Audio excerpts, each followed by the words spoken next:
اس سے پہلے نماز کے فضائل بیان کیے جا رہے تھے۔ ابھی تک کئی حدیثیں بیان کی گئی، چنانچہ نماز کے فضائل میں سے کچھ حدیثیں اور بھی ہیں۔ چنانچہ ایک حدیث پاک میں آتے ابو ہریرہ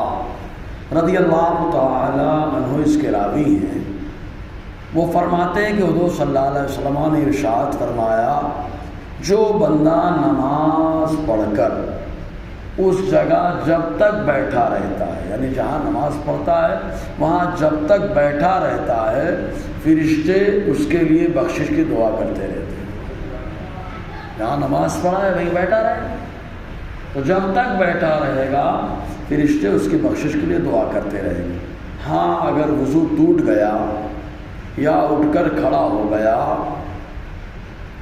تو اب بخشش کی دعا مانگنا بند، یعنی مسجد میں بیٹھے بیٹھے وضو توڑ دیا، اب دیکھیں کیسے ٹوٹتا ہے وضو، مطلب ہوا خارج کر دی یا کوئی اور صورت بن گئی یا اٹھ کے کھڑا ہو گیا تو دعا روک دیتے ہیں۔ اور فرشتوں کا استغفار کرنے کا الفاظ یہ ہوتے ہیں، اللہم اغفر لہ، اللہم ارحمہ، اللہم تب علیہ، اللہم اغفر لہ، اے اللہ اس کو بخش دے، اللہم ارحمہ، اے اللہ اس پر رحم فرما، اللہم تب علیہ، اے اللہ اس کی توبہ کو قبول فرما۔ یہ فرشتے کرتے ہیں۔ ایسے ہی ایک حدیث پاک میں حضور صلی اللہ علیہ وسلم نے ارشاد فرمایا، جو صبح کی نماز پڑھتا ہے وہ شام تک اللہ تعالیٰ کی حفاظت میں رہتا ہے۔ صبح کی نماز پڑھ لیا تو شام تک اللہ تعالیٰ کے ذمے میں، اللہ تعالیٰ کے حفاظت میں آ جاتا ہے۔ تو حضور نے فرمایا، اللہ کا ذمہ نہ توڑو، اللہ کی حفاظت ختم مت کرو۔ جو اللہ کا ذمہ توڑے گا اللہ اسے اوندھا کر کے دوزخ میں ڈال دے گا۔ ایک حدیث پاک میں آیا جس کے راوی حضرت سلمان فارسی رضی اللہ تعالیٰ عنہ، وہ کہتے ہیں کہ حضور صلی اللہ علیہ وسلم نے فرمایا، جو صبح کی نماز کو پڑھنے گیا ایمان کے جھنڈے کے ساتھ گیا، اور جو صبح بازار گیا ابلیس کے جھنڈے کے ساتھ گیا، یعنی صبح اٹھ کے پہلے نماز پڑھنے آیا تو ایمان کا جھنڈا لے کر کے آیا، اور اگر صبح اٹھا اور ڈائریکٹ مارکیٹ بھاگا، بازار بھاگا، تو شیطان اور ابلیس کا جھنڈا لے کر کے گیا۔ ایک روایت میں شعب الایمان کے اندر حضرت عثمان غنی رضی اللہ تعالی عنہ سے آیا ہے کہ جو نماز صبح کے لیے ثواب طلب کرنے کی نیت سے حاضر ہوا تو اس کو پوری رات عبادت کرنے، اور جو خالی عشاء کی نماز کے لیے حاضر ہوا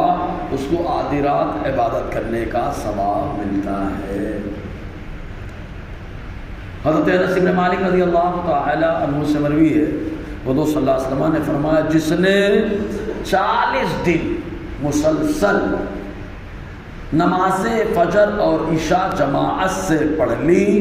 اللہ تعالیٰ اس کو 2 چھٹکارے عطا فرماتا ہے،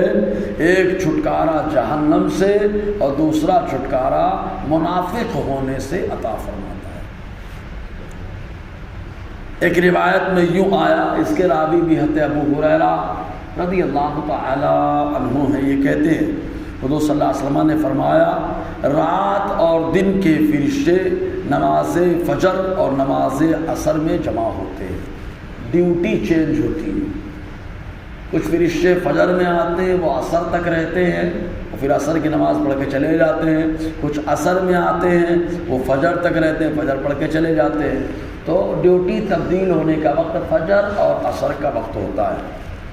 تو حضور نے فرمایا، رات اور دن کے فرشتے فجر اور عصر کی نماز میں جمع ہوتے ہیں، جب وہ جاتے ہیں تو اللہ تعالیٰ ان سے پوچھتا ہے،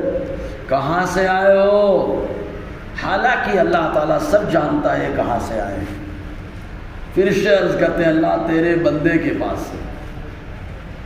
جب ہم ان کے پاس گئے تو نماز پڑھ رہے تھے، اور ابھی ہم ان کو چھوڑ کر آئے تو بھی وہ نماز پڑھ رہے تھے، یعنی فجر میں گئے تو بھی نماز پڑھ رہے تھے، عصر میں گئے تو بھی نماز پڑھ رہے تھے۔ ایک حدیث میں آیا حضرت عبداللہ ابن عمر رضی اللہ تعالی عنہ بیان فرماتے ہیں کہ حضور صلی اللہ علیہ وسلم نے فرمایا جو مسجد جماعت میں 40 راتیں نماز عشاء پڑھے تکبیر رکعت اولا کے چھوٹے بغیر اللہ تعالیٰ اس کو جہنم سے آزادی عطا فرما دیتا ہے، تب لکھ دیتا ہے کہ جہنم سے آزاد ہو چکا ہے۔ آگے انشاءاللہ اور بھی نماز کے فضائل بیان ہوں گے، اللہ تعالیٰ ان فضائل کو